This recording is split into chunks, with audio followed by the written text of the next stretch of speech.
እሺ ኢንተርኳርታይል ሬንጅ በዚህ ቶፒክ የምናየው ኢንተርኳርታይል ሬንጅን ካልኩሌት ማድረግ ማለትም ኦድ ነምበር ኦፍ አይተምስ ሲኖሩን እና ኢቭን ነምበር ኦፍ አይተምስ ሲኖሩን እንዴት ካልኩሌት እንደምናደርግና ፎርሙላውን እናያለን። So let's define interquartile range, which is represented by IQR.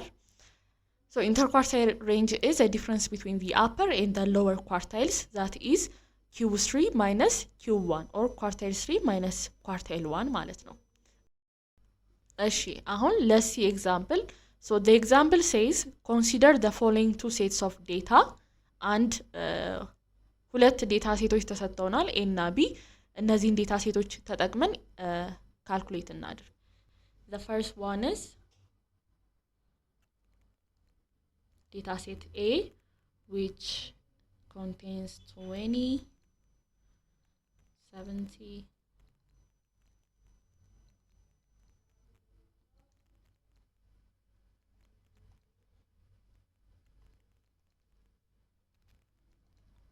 and 100. So when we count them ወይም ስንቆጥራቸው ኦድ ነው ኢቭን ሚለውን የነምበር ኦፍ አይተም እናያለን ማለት ነው። ስለዚህ 1 2 3 4 5 6 7 8 9 አይደለ? ስለዚህ 9 ኦድ ስለሆነች የኦድ ነምበርን ፎርሙላ ነው የምንጠቀመው ማለት ነው። ስለዚህ ፎርሙላው Q1ን ለማግኘት 1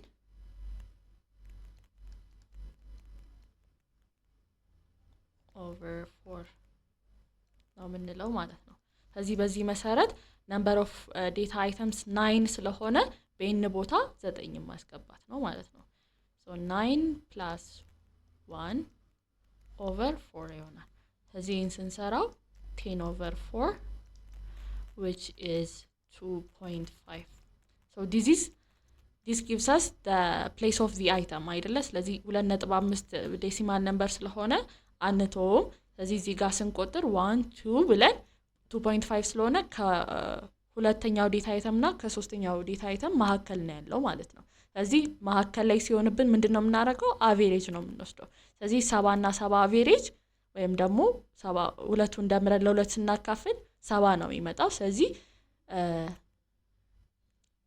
አይተሙ 2.5ኛው አይተም 70 ነው ማለት ነው። ስለዚህ Q1ን አገኘን። አሁን ደግሞ Q2ን እንስራ። Q2 ደግሞ ስንሰራ ትንሽ ለየት የሚለው በአንድ ቦታ 3 ማስገባት ነው plus 1 and then over 4 እናደርጋለን ማለት ነው። ከዛ 3 number of data አይተማችን 9 ነው plus 1 over 4 እናደርጋለን ማለት ነው። ከዛ ስንት ይመጣል? 9 እና 1 10 10 ጊዜ 3 30 over 4 ስለዚህ 7.5 ይመጣል ማለት ነው። so this is 7.5ኛው አይተም። ስለዚህ አሁንም እንቆጥራለን 1 2 3 4 5 6 አይደለ? ስለዚህ ከስድስተኛውና 6 7 ከሰባተኛውና ከስምንተኛው መካከል ያለ ዴታ አይተም ነው ማለት ነው። ስለዚህ አሁንም ሁለቱም ተከታታይ ዴታ አይተሞች 70 70 ስለሆኑ አቬሬጃቸው 70 ነው ማለት ነው። ስለዚህ 7.5ኛው አይተም 70 ነው ማለት ነው። ስለዚህ Q1 እና Q2ን አገኘን። the interquartile range will be calculated as Q3 minus Q1 ስለዚህ 70 ሲቀነስ 70 0 ይሆናል ማለት ነው። ስለዚህ ቤዚክሊ ያደረግነው ምንድነው?